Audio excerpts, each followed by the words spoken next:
Honourable Ministers, it is 5 years since the last meeting of ACP Ministers of Culture. This meeting, therefore, gives us an opportunity to discuss the state of implementation of the 2012 Brussels resolution and results of the ACP Cultures programs which end in December 2017. The Secretariat will also present perspectives for the cultural sector in the programming of the 11th EDF and the ACP-EU relations post-2020. I believe that this meeting is most timely and relevant. The world is experiencing unprecedented social, political, ideological, and economic upheavals. Hardly ever has humanity's destiny felt so intertwined, and yet how sadly we feel each day to be so far apart. In this context, the cultural sector takes on special significance, promoting greater social awareness, open-mindedness, and providing a medium for people to express their customs, traditions, and values regardless of race, creed, country of birth, and also resisting any factors that attempt to promote exclusion. Your discussions will address culture as an important lever for the eradication of poverty, empowering women and young people, helping to enable sustained and inclusive economic growth, shared prosperity, and a world of equal opportunity, allowing for the full realization of human potential. I don't think we can underestimate the importance of culture in our society. Generally, looking at the perspective, going back to history, culture have always played a part in our coexistence. And if we manage it better, it brings a lot of unity and cohesion in a society. And the importance of cementing culture by bringing people closer together and creating that sort of a unity, that unity that a nation needs to forge ahead. I think these are key issues that we need to look at. Today, we are proud that our new cultural policy will soon be completed. And we have embarked on a lot of projects, and that's why we need the support of ACP-EU at the moment, based on the Fortuna agreement.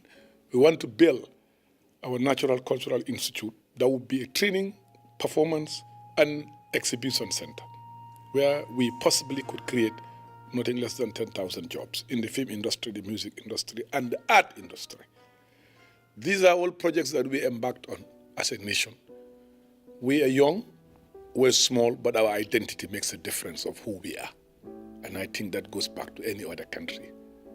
A country without the trace of its culture is a tree without roots. Eventually it will fall. We have a lot to do in Africa, in the world, in the Pacific, to make sure that we use our cultural industry. Our culture, our past is part of our culture. What we dressed, clothe ourselves is part of our culture.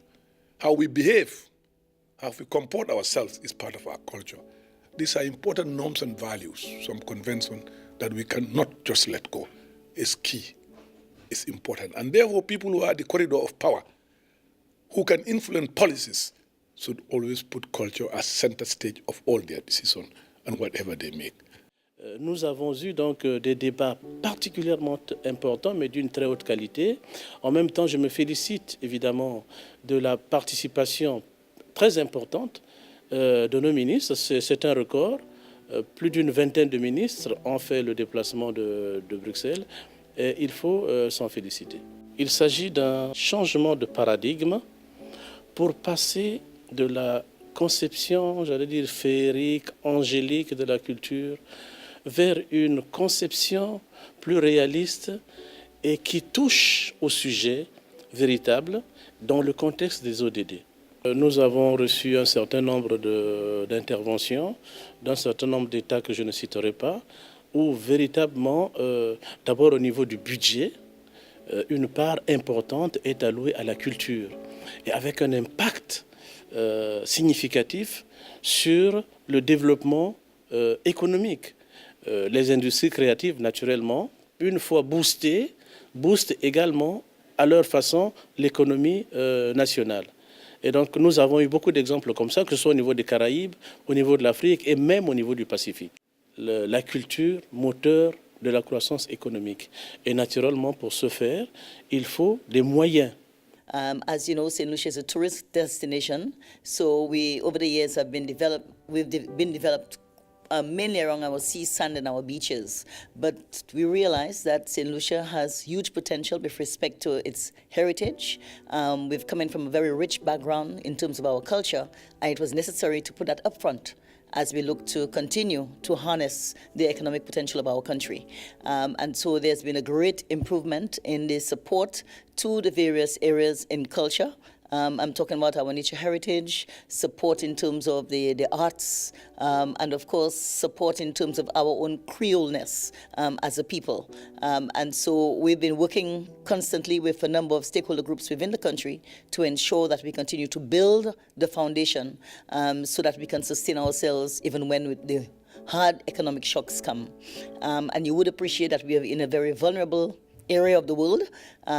Just recently, we had our sister islands of Dominica and Antigua being impacted significantly by Hurricane Maria. And to a large extent, the economies of these countries have been destroyed. And so they have to start back. And what better way to start than to look at your people and give them the hope, the encouragement, the support, and the knowledge that the government is there for them if they're able to continuously deliver the quality through the arts and culture that they do have, which is so rich. Et heureux de participer à ces réunions parce qu'elles s'inscrivent parfaitement dans le cadre de moi, ce qui est ma mission au Sénégal. Donc je suis venu pour apprendre, mais je suis également venu pour dire quelle était la forme d'organisation que nous avons au Sénégal aujourd'hui, pour faire en sorte que la culture devienne un instrument économique au même titre que le secteur agricole, le secteur des finances, le secteur des assurances, etc., etc. Ce n'est pas rêver que de le penser. Et de toutes les manières, toutes les grandes œuvres humaines dans la vie ont été bâties à partir d'un rêve. Je rêve de venir de constater un jour qu'on dira la culture et la production culturelle au Sénégal participe jusqu'à 10% du PIB sénégalais. Ça paraît être un rêve inatteignable, mais ça peut être.